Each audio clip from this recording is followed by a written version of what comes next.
Throughout this semester and all of our readings, it has become evident that the matters of sexuality we discuss come down to the way in which they are talked about.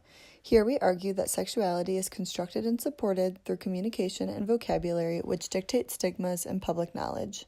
In everyday language, we have words that affect sexuality that do not seem important until investigated and understood. For example, Miss indicates that the woman belongs to her father, Mrs. indicates that the woman belongs to her husband, and Ms. indicates that the woman belongs to no one. The term LGBTQ is an acronym for sexualities that are not heterosexual. The individual words making up the acronym are listed below. Lesbian, gay, and bisexual are all clearly understood as sexual words. Transgender and queer are less understood as sexual words, as you notice that transgender has the word gender in it, but still falls under the realm of sexuality. Words and terms are what allow norms to exist and non-normative behaviors, desires, and identities to form. When doctors created the term heterosexual, it made it possible for dissenting identities and sexual practices to become non-normative. This brings along an authorized vocabulary, the socially appropriate vocabulary we use to talk about given subjects. Words are learned through socialization, a term that means we learn norms through living in society, which means that words can come about this way, along with their connotations. Despite the common belief that sex is an off-limits topic, sex is actually talked about all the time and lies within many actions and words. Wounded truths make it hard for individuals to come out as gay for fear of others' opinions and the danger it could put them in. Society does not have positive things to say about gayness. Wounded truths can be taught in schools in fear of making gayness seem great.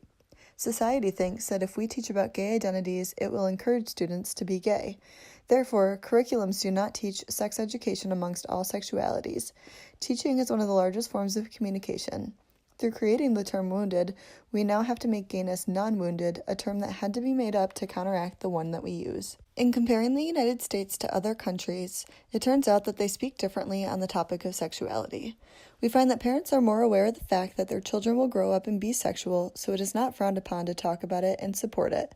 Having a more open mindset towards sexuality allows children to grow up safer in terms of sexuality.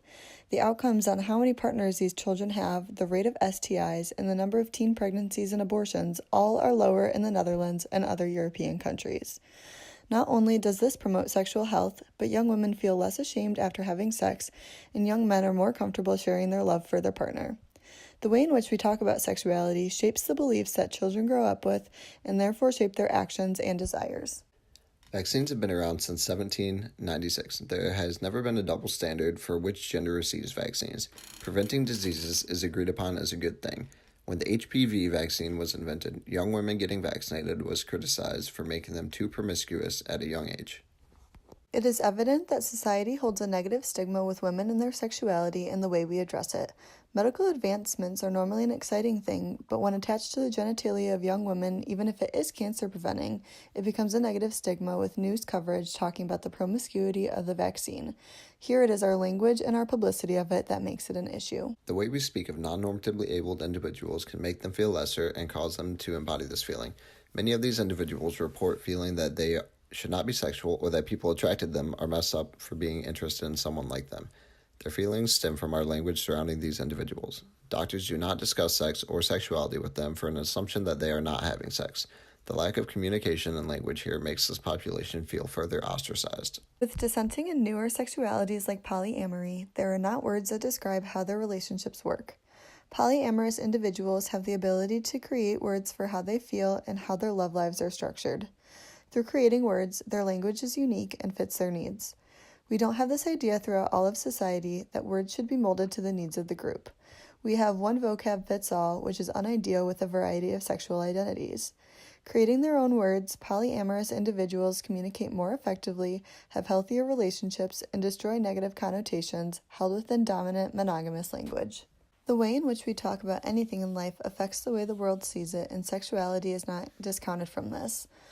The vocabulary and terminology that we use and their associated connotations play a role in how the charm circle came to be. Through a shift in terminology, the creation of new words, or a better understanding of the implications communication can have, sexuality can be better understood and more inclusive for all.